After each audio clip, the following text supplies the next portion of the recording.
International Energy Agency, IEA, is warning that the U.S.-led surge in oil production will lead to an outstripping of global demand by 8 million barrels per day by 2030. Now, this is according to a new report that just released today.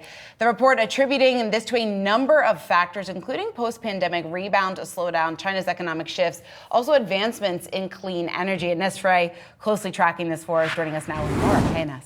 Yeah, Shauna, the IEA's basic finding is that oil supply is set to outstrip demand between now and 2030. The end of this decade is when the IEA says oil demand will peak. It's important to remember that the IEA advocates for the use of cleaner energies and less fossil fuels. Now, the international watchdog said that oil demand will slow before peaking at 106 million barrels per day in 2030, as you just mentioned. That's up from 102 million barrels per day in 2023. Now, at the same time, oil production is expected to surge to 114 million barrels per day. Now, that would result in an oversupply of about 8 million barrels.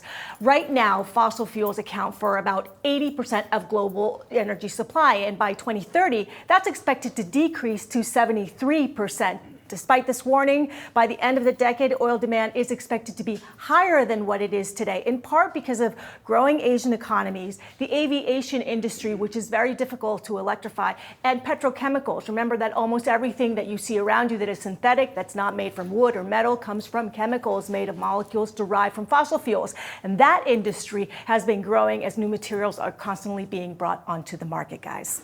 All right, Ines, thank you so much as always for joining us. Really appreciate it.